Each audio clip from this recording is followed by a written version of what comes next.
Horror and true crime. Both are very popular genres and both go hand in hand with each other. I mean, like, just think of how many horror movies are based on a true story. Every single time I hear that a horror movie was based on a true story, I just, like, have to go look it up and, like, know what the story was. Unfortunately, though, with genres like this becoming more mainstream, a lot of people this content becomes viewed very often, which can often lead to people becoming desensitized to it, which can lead to people doing some pretty disrespectful things. Hi, my name is Alyssa, and I'm a Billy fan, obviously. And another thing about me, aside from being a Billy fan, is that I am a very big fan of horror. I would say maybe a little bit of true crime, but that's mainly when the true crime just happens to, like, cross over into horror. Like, I'm very much more into the fiction side of it, I would say. Not to say that I don't completely ignore true crime. If something catches my eye, I do kind of go down rabbit holes every now and then. But I would say mainly fiction horror is my genre of choice. Being somebody who is very much into horror and occasionally true crime, I see that content a lot and often engage with that content a lot because it's just what I happen to enjoy. But over the past few years of this content becoming more popular, I want to say since 2020, I want to say is when I kind of really started getting into it. But I feel like that's kind of just like when I became the age to kind of appreciate it and understand it. So this could have been happening before then, since I've kind of always been into horror, but I just kind of started noticing it around, 2020 when I kind of noticed more stuff, I guess. Do I keep these here or move them? They're already there. I'll just keep them there. Anyways, I have noticed that people act very strangely now when discussing true crime cases, and I'm not really sure exactly how to describe how strange people are acting, so I think it's just best to just jump into the examples. So starting off with the most popular case right now that I think even if you're not into true crime, you know about this case, which is the David case. I'm not going to go over the full case in this video. There are many videos talking about that I recommend you watch if you are interested in it. But basically, the gist of it is that a singer named David had the body of a teenage girl. I honestly don't even think the word, although she was about 14, I want to say, I honestly think it would be better to call her a child because that's what she was a child. But he had the body of a 14-year-old child in the back of his car, and from what I have heard, they were dating reportedly, and she threatened to expose him, and he killed her in a very, very horrible way. And a lot of his songs and TikTok videos related to the way that he killed her. And this was very big news on TikTok. Actually, TikTok basically figured out the case before the, detectives and shit did, from what I've heard, which is crazy good, which we'll talk about kind of, people solving cases themselves later. I think this is one case where people online finding evidence probably helped, which it can help in some cases like this, I think. However, because this case was very mainstream, it happened with a very popular singer, and you normally don't see public figures, especially pretty famous singers, getting into situations like this. And I'll give them the benefit of the doubt, a lot of probably kids were commenting on videos because a lot of people were making videos on TikTok, especially of the case and when it was ongoing and stuff, and it's still ongoing. But a lot of people, when it was more fresh, they were making videos on the case, kind of just milking it at certain points, to be honest. Just, not being too respectful, not covering if this makes sense in any way, they weren't covering it in a respectful way, like they genuinely wanted to help with the case. They were kind of just using the case for views, if you know what I mean. That led to people, and again, I want to give them the benefit of the doubt and say that they were young, but even then, I feel like you should kind of know better, but I also don't want to say that I never did any stupid shit and said anything kind of disrespectful about a situation I might not have understood when I was young. But people were leaving comments, specifically with reaction images, under videos about the case. And, like, reaction images, yeah, they can be funny. But in very certain situations, putting a reaction image of SpongeBob underneath a video where someone is talking about a very famous singer killing a child because he had groomed her and she was threatening to expose him. Like, I'm so sorry, call me the fucking woker or whatever the hell you want to say. That's not cool, man. That's not cool. But something I did notice, and I'm sorry if this doesn't seem too informed since I kind of don't have much to say on it, but it's just something that I noticed. The comments on the video kind of depended on, like, who was talking about the case and how they were talking about the case. This didn't just, and this kind of wasn't just isolated to the David case, but it's how I noticed it. Like, if there was somebody being respectful and trying to give genuine information about the case, I noticed that the comments were a lot more respectful than somebody who was kind of just using the case for engagement because it was popular. You know what I mean? So the comments also kind of depended on who was talking, how they were handling the case, you know. Again, I don't have too much to add to that, which I wish I did, but I kind of just couldn't really figure out more to go with that. But like I said in the beginning of this video, true crime content has become pretty popular over the past few years. I feel like it was getting pretty popular around the end of the 2010s. At least that's when I started getting into it. Again, I was more of a kid then, so I was kind of watching, like, Jessie V more, but Jessie V's a goat, though, so don't even. But I feel like around the, like, 2020, I feel like, though, is kind of around when true crime content became a lot more accessible for people, you know, like I feel like that's just when a lot of Netflix, oh my god, dude, let's just start that over. I feel like in 2020 is when true crime really started to see a rise, though, because everyone was kind of at home, you know. That's kind of when Netflix started putting out a ton of documentaries, I remember. You know, I just remember true crime becoming a lot more accessible and popular, like, around that time. And for a lot of people, it just kind of stuck. And I feel like it's kind of, unfortunately, because you kind of never really run out of true crime content.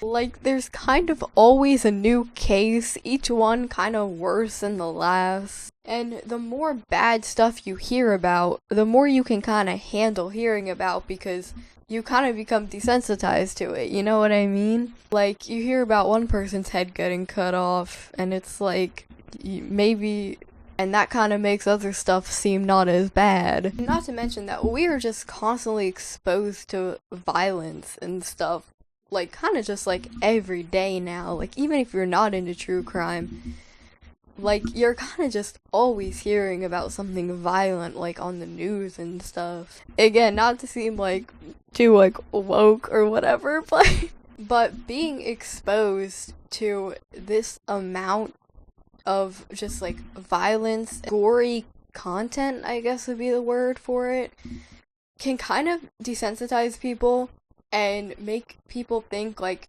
yeah, this is normal. This is just normal.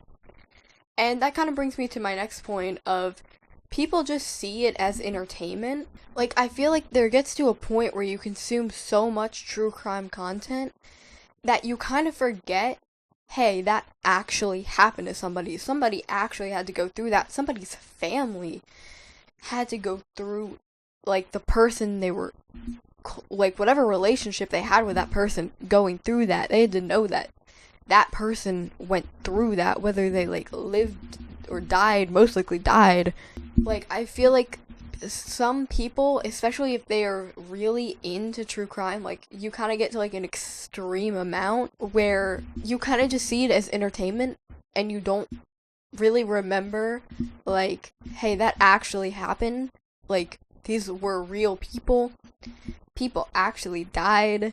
Like, think of, like, all of the Netflix documentaries that come out all of the time. I don't know, I don't like a lot of those documentaries because I feel like a lot of them are, like, from the killer's perspective, if that makes sense.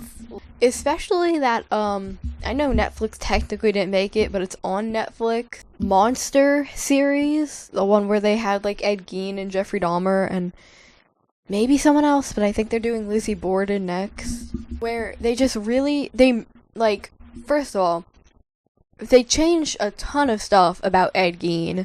Literally made him a completely different person. Which, like, you're advertising yourself as, like, telling the true stories of the killers, and then you're just changing everything. Like, if you wanted to make a story based on Ed Gein, just make your own character, but just base it off him. You don't have to make him have the same name and stuff.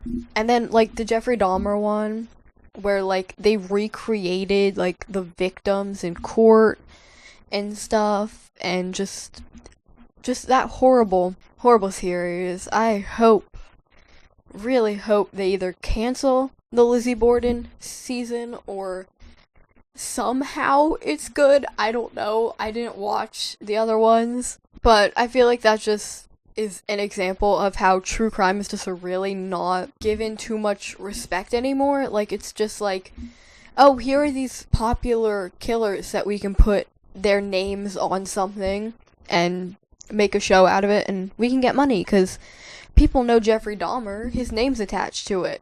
Money time. Same with, like, didn't Netflix have a documentary they made, like, a few years ago where they AI'd pictures of the killer, and they were like, we have 2 never seen before pictures of this killer, because, like, the whole thing was, like, she was, like, really mysterious or whatever.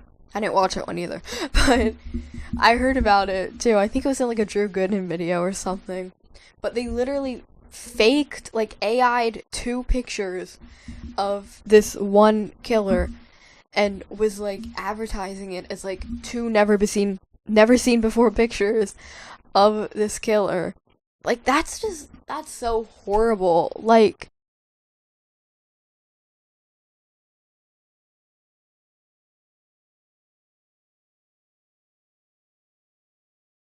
and again, that's just it being seen. That's just true crime being seen as an entertainment factor now.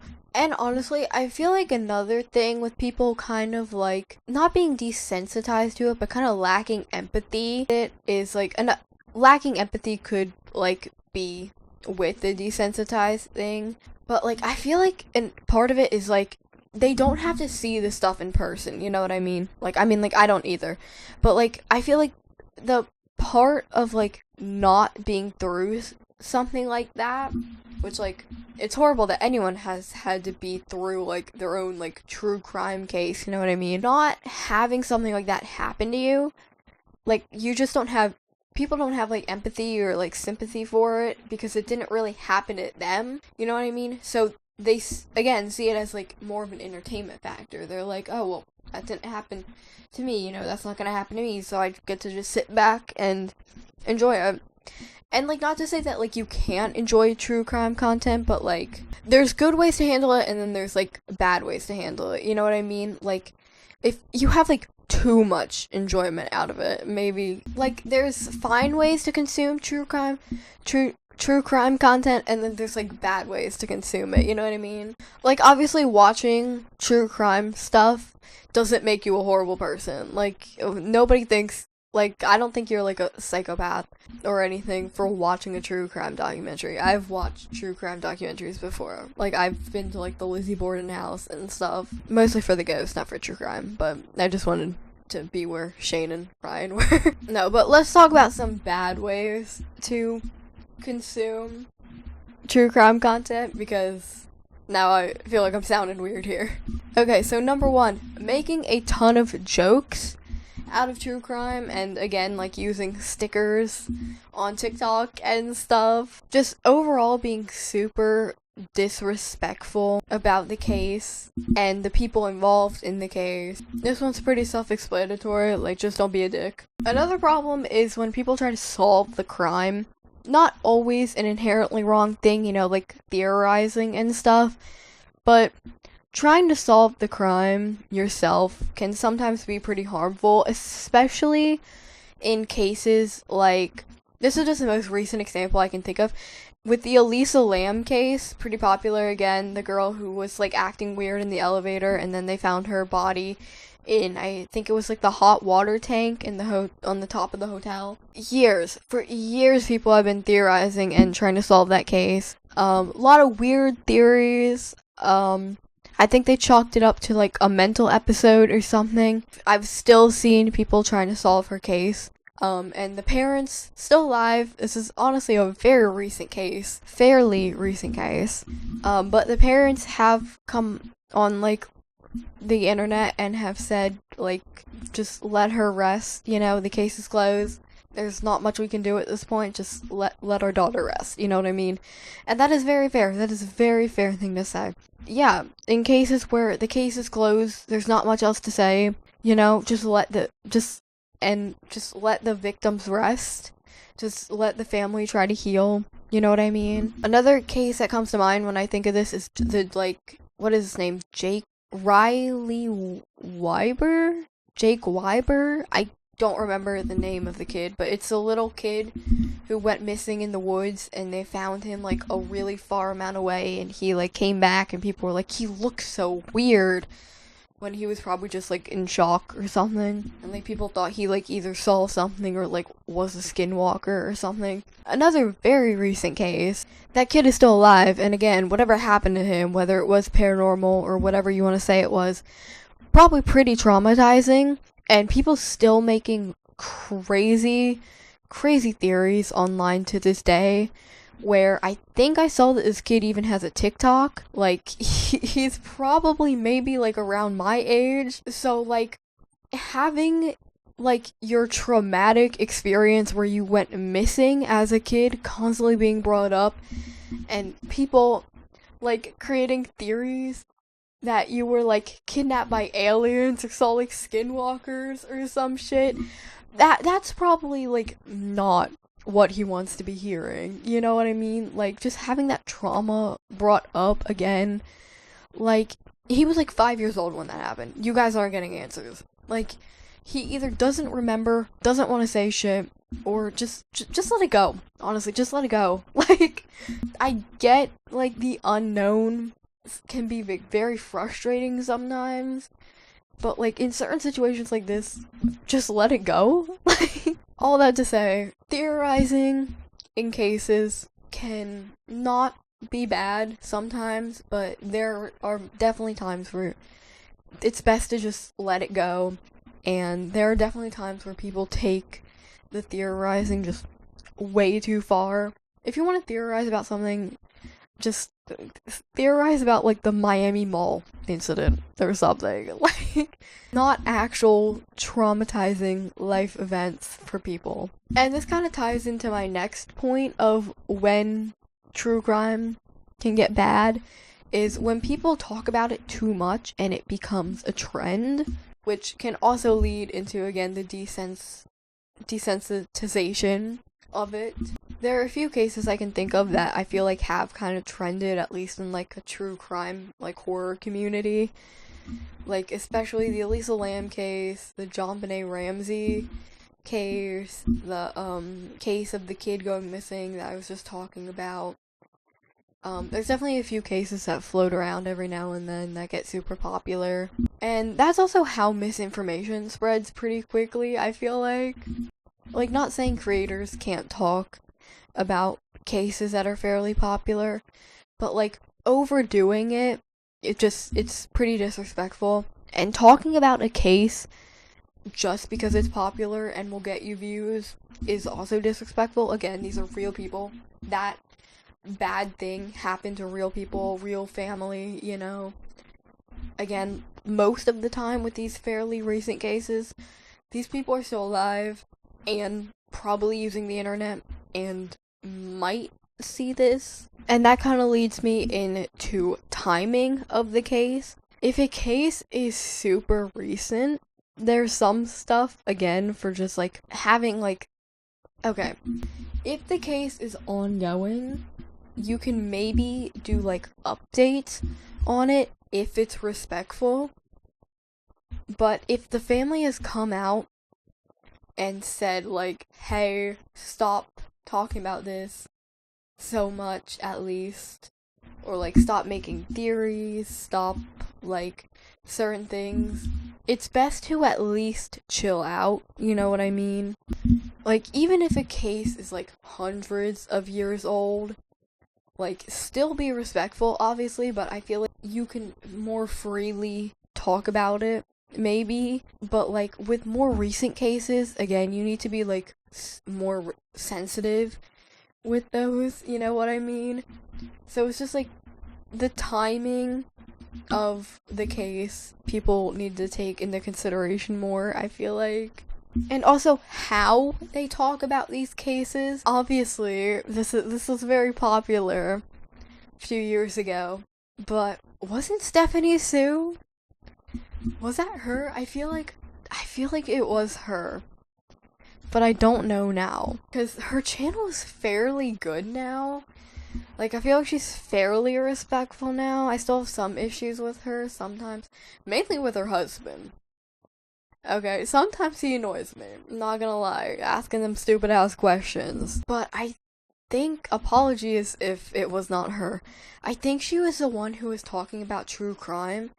Well, she had like a million bajillion like chicken nuggets in front of her. Like, she was literally mukbanging and talking about true crime. I do not think it is respectful at all to be making the grossest mouth noises known on this planet while talking about somebody losing their life. Doing your makeup while talking about it is okay, maybe. Again, it depends on your tone. Is probably like one of the biggest things you need to talk about, or one of the biggest things you need to worry about when you're talking about true crime. Okay, not saying you have to be completely 100% serious the entire time, but like, if you're literally talking about like somebody getting dismembered, like it's just a fun little gossip session. Speaking of talking about someone getting dismembered, like it's a fun little gossip session, somebody went on, or is going on, a true crime world tour. Yeah, apparently there is a creator who is planning on going on a tour, fucking Erica Kirk style tour, while she talks about true crime on a stage. And apparently she is going to discuss cases and theorize with the audience. True crime the tour. I don't think I need to say any more. Okay, I've talked a lot about the bad stuff of true crime content, and I've already said that I do enjoy some true crime content and horror content, and I don't want this video to be all bad. So what are some good things that we can do when talking about true crime?